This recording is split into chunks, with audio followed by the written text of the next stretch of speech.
9. Okay. Okay, so a geometric sequence is one where not the difference between successive terms, but the ratio between successive terms is a constant. And we call that constant the common ratio R. So remember how for the arithmetic we subtracted second term minus first term? Now we're going to divide second term over first term. So for example, take a look at this one.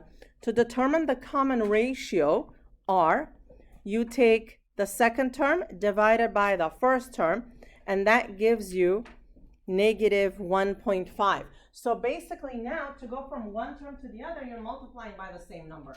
So times negative 1.5 times negative 1.5 times negative 1.5. So let's say you start with 3, and the common ratio is 2. Then each time you're going to multiply by 2. So times 2 is 6, times 2 is 12. Okay, that's a geometric sequence. Okay. And then to find the next 3 terms, well, we're going to do negative 13.5 times negative 1.5. That's going to give you 20.25. And then you do it again,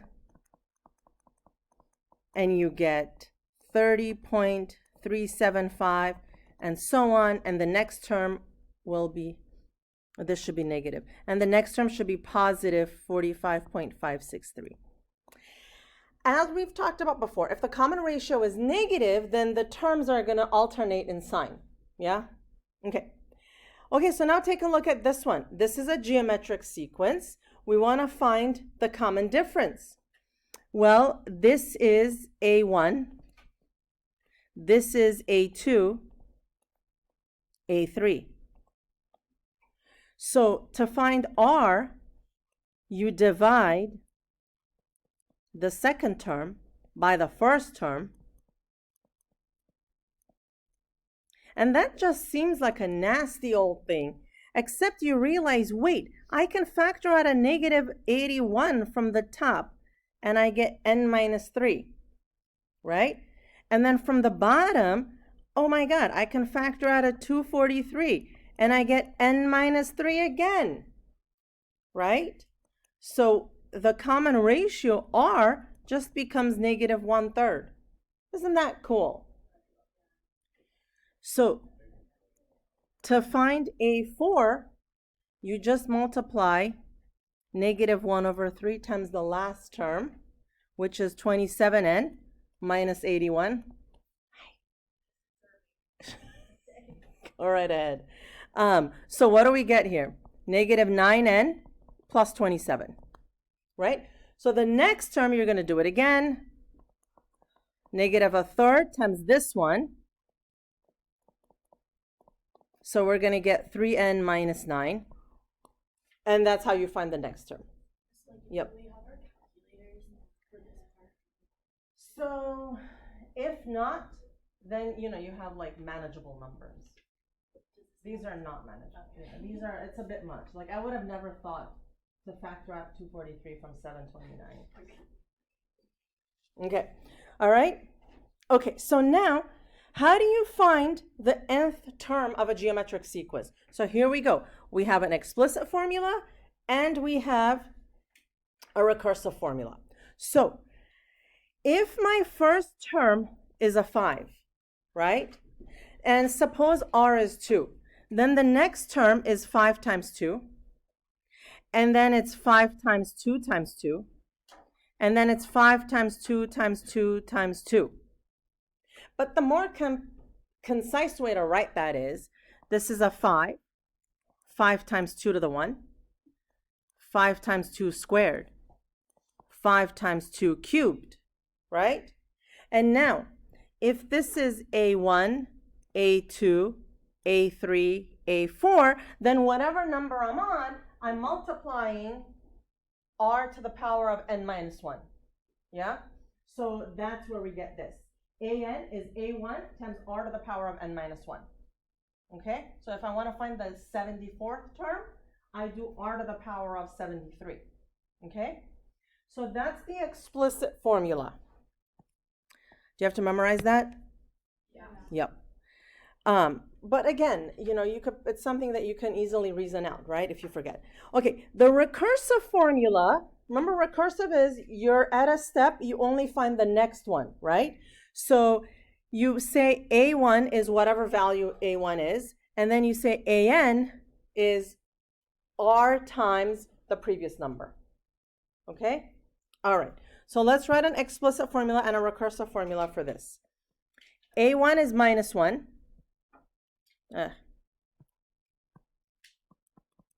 What's R here? Negative 2. So for the explicit formula, we're going to do AN is A1 times negative 2 to the power of n minus 1. What's the R again? It's the common ratio. It's what you're multiplying each number by to get the next one. And it's different than D. Correct. D was for arithmetic. Yep. How do you know if we should do the ratio or subtract?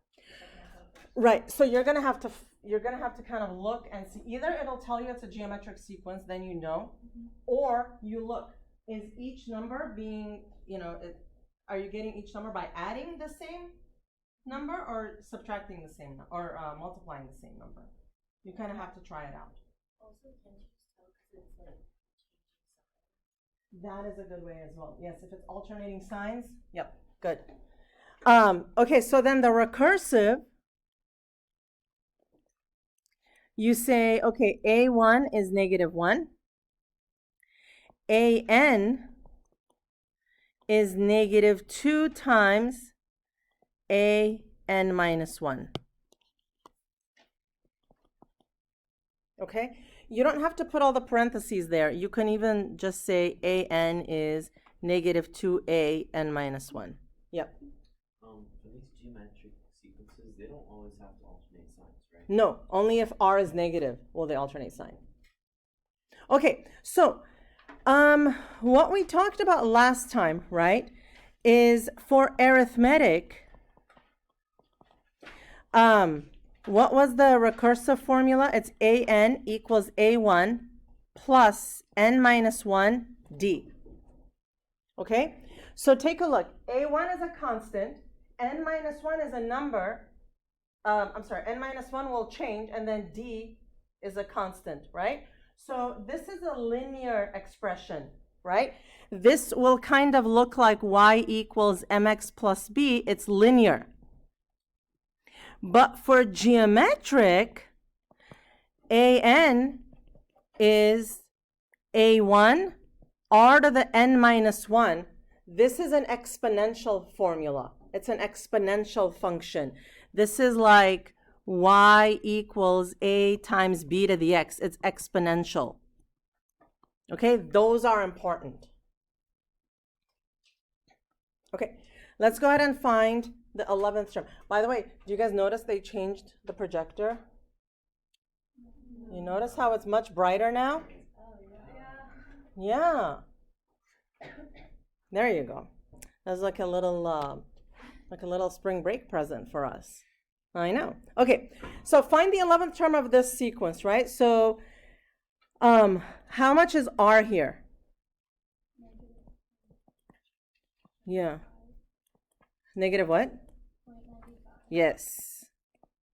So A11 is negative 122, negative 0.95 to the power of 10. And that will be negative 73.05. Yeah? Okay. Next.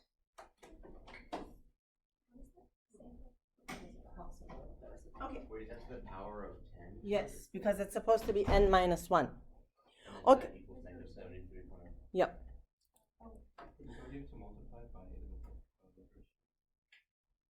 By what?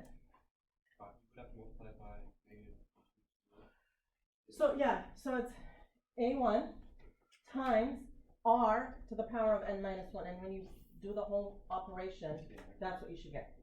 Okay, so what are geometric means? So Negative 73.04. Okay, so geometric means is when you insert numbers in between two non-consecutive terms. So write a sequence that has, this should be an H here, that has three geometric means between 264 and 1.03125. So this is a sequence, and we have to insert three geometric means. So in a sequence, remember we learned this last time, if you take two non-consecutive terms, the numbers that come in between them are the means. It's either the arithmetic means or the geometric means. So for this one, in total, we have 5 terms, so n is 5. A1 is 264. So an is going to be a1 times r to the n minus 1, right? This is a magic formula. You can't even you can't even sneeze without using that formula in these lessons, right? Okay, so an, this is the last one, is a1 times r to the power of 4. And now we divide. Could we have used the recursive in this one? No. Wait, why? Well, because you're looking at you don't just have one step and looking for the next one. You're looking for an overall thing. The recursive is only used 1 or 2% of the time. Okay, so now to solve for r, we have to raise this to the power of 1/4. Okay, so r will be 0.25. So then how do we find each of the terms? Right, multiply by 0.25, you get 66. Multiply by 0.25, you get 16.5, 4.125, and so on. Okay.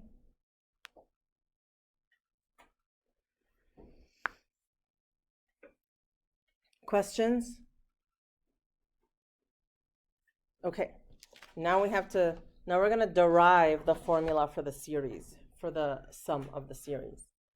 So remember, okay, so a series is when you have a sequence, but you add up all the terms. We're going to derive the formulas for the sum of a finite geometric series. Okay, so we're going to do it. We're going to derive it similar to how we derived the other one. Remember how I botched up the other one when we were doing it? We're not going to botch it up this time. I was my mind was somewhere else last time. River, do you have a question? Oh, yeah. That's you. The questions are usually, can you go up a little? Okay, so here's how we're going to do this. So how do we find the sum? What is the sum of a geometric series? Well, it's a1 plus a1 times r, right? That's the next term, plus a1 times r squared, right? Plus, it's going to be a1 times r cubed, r to the 4, r to the 5th, blah, blah, blah. And then let's go dot, dot, dot, plus, okay? It's going to be now coming in from the end. It's going to be a1 r to the n minus 2 plus a1 times r to the n minus 1. Okay, that's the last one, right? Oops. That's the last one, right? That's the an. Okay, and then just for fun, I'm going to put in a +0 there. You'll see why later. Okay? Now, underneath this, just for fun, we're going to write the same thing again, but multiplied by an r. Now what happens, but guess what? I'm going to line up the terms. So the first term here will be what? a1 times r, right? But I'm going to indent it one and line it up with this. Okay, so it's going to be a1 times r plus a1 times r squared plus dot, dot, dot plus a1 times r to the n minus 2 plus a1 times r to the n minus 1. Yeah, it's a minus. Now, this last term here, a1 to the r minus 1, r to the n minus 1, if I multiply it by r, what do I get? So if you have this, why do I keep doing that? Minus 1 times r. That's r to the 1. What does that give me? a1 to the power of 1/2 or r. n, right? So look, if you multiply these two, if you have to add the exponents. So it's a1 r to the n minus 1 times r to the 1. When you add the exponents, you just get n, right? So the last one is going to be a1 r to the n. Now, because we're having so much fun, we're going to subtract these two.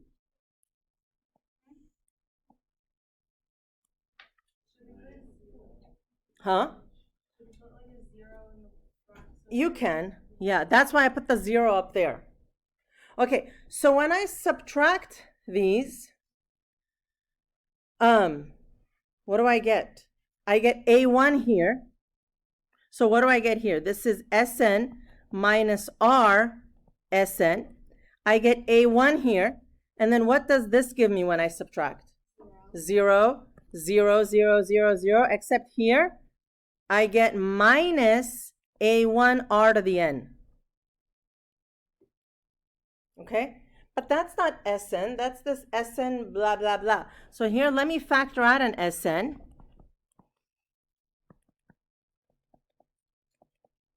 Right? And now, for Sn, I divide by 1 minus r. So I get a1 minus a1 r to the n over 1 minus r. And this will be the formula. Except we write it like this.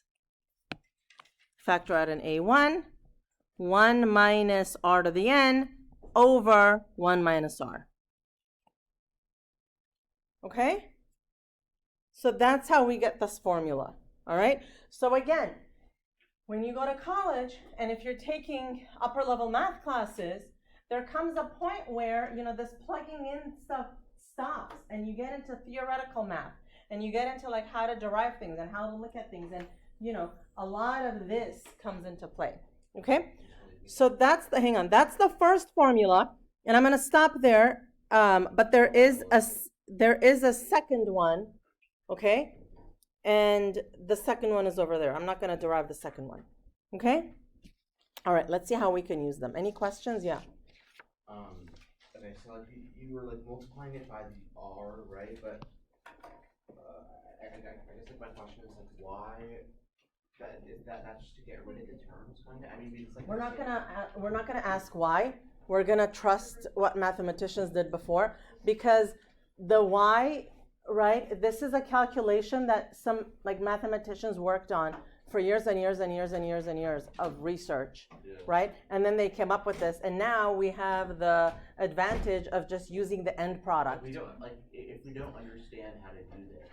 Okay, so this is not a class on how. Like, I'm not going to ask you the reasons why we do this to derive it. Yeah. However, I'm doing this so you know that there is such a thing. That this is how things are being, right?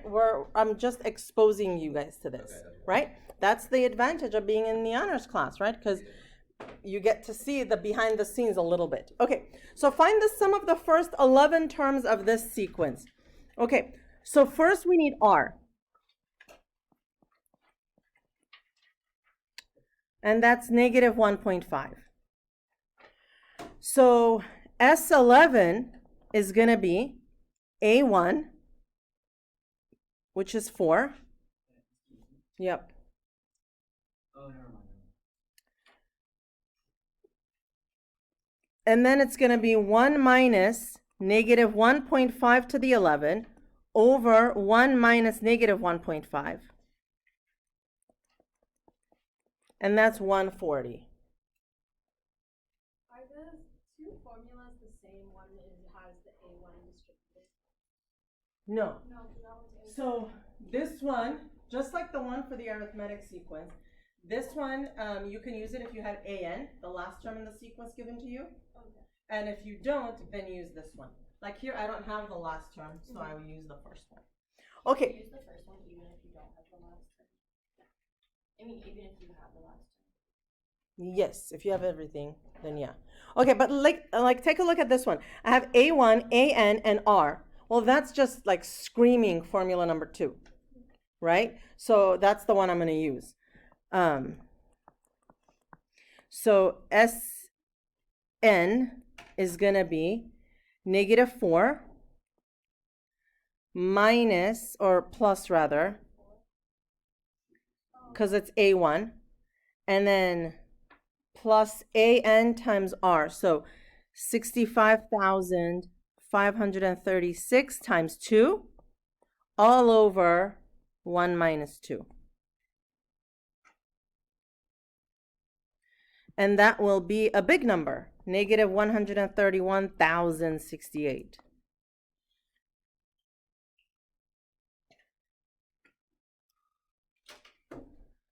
Okay, so this one, again, I copied this from the book and I used the same notation as in the book. But again, I don't like this N business when we use it here. Most books just use another one, like a K or an I or whatever, right? So, you know, this N here, this is a different N than the one we're going to be using, right? So if you like, I'm just going to change these to like a K, okay? So how much, what is N here? If we're going from 3 to 8,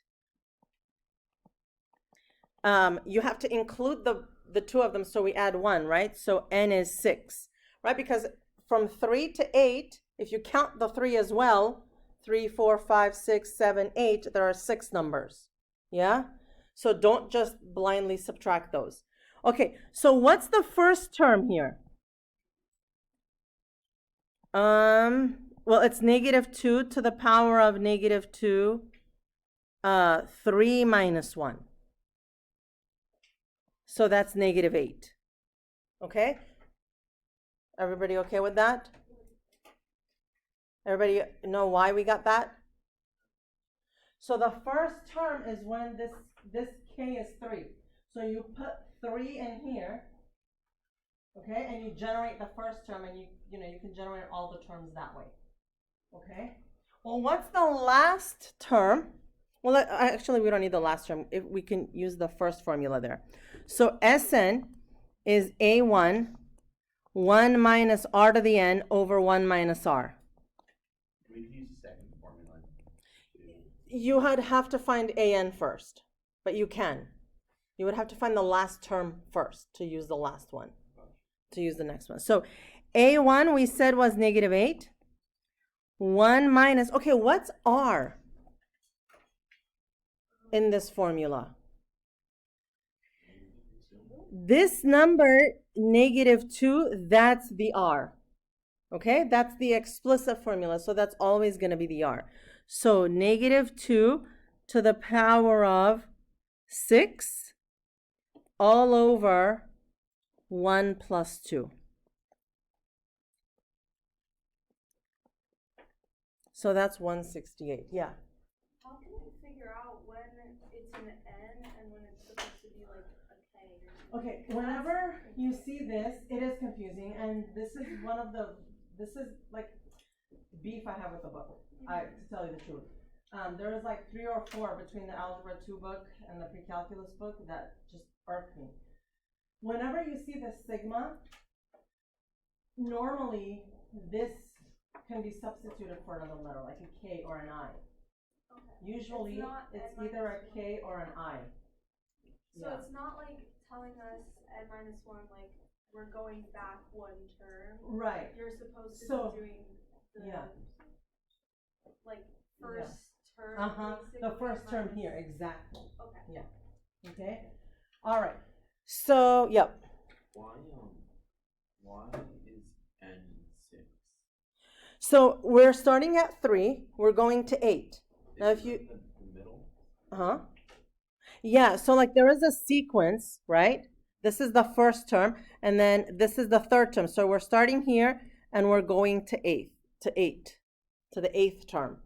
And so it's like term number 3, 4, 5, 6, 7, 8. That's 6 terms. Oh. Okay? Yeah. How is negative 2R? So remember how we said that when we're coming up with what to put inside the sigma, we always use the explicit formula? Okay?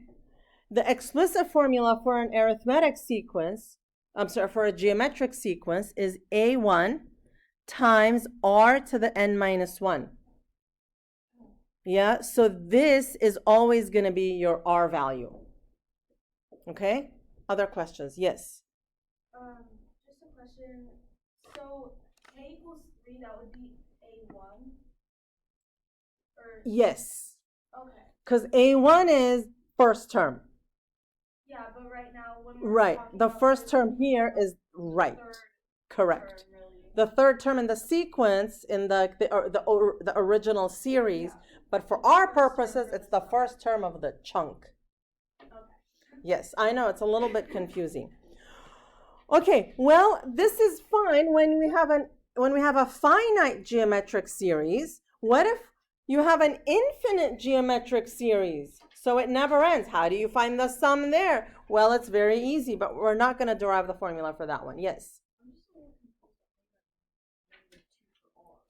So that's what I was explaining here. So remember how I said whenever you put any value in the sigma, you come up with that by using the explicit formula. So what is the explicit formula for a geometric sequence? It's A1 times R to the n minus 1. So how does that look? You're gonna have like usually a number times another number to the power of an exponent. And this second number is your R. It's the stuff that's being raised to the exponent. Okay, yes, then I have to move on. Wouldn't the answer for that be negative, because negative 2 to the power of 6 would be positive, and then 1 minus that would be negative? I can try it out right now. Somebody go ahead and plug it in. I had plugged this in before. Somebody go ahead and plug it in.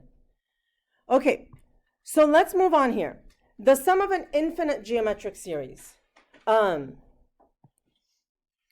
So as you can tell, if a geometric series is something that, you're just multiplying by the same number, right?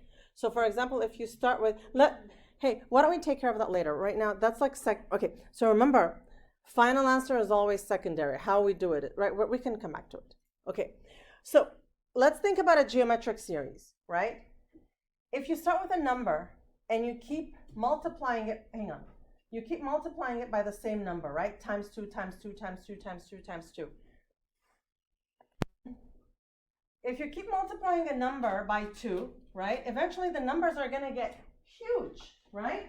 Times 2, times 2, times 2. I mean, if it's infinite, and now imagine adding all that up. Well, clearly the sum of that is going to be an infinite number, right? You can't get a finite number. However, if you keep multiplying everything by a half, like you start with 4, then you get a 2, then you get a 1, then you get a half, then you get a 1/4, and so on and so forth.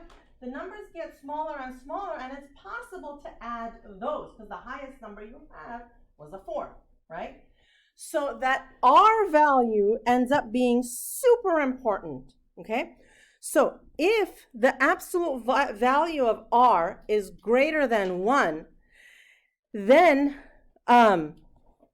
things are going to increase without limit.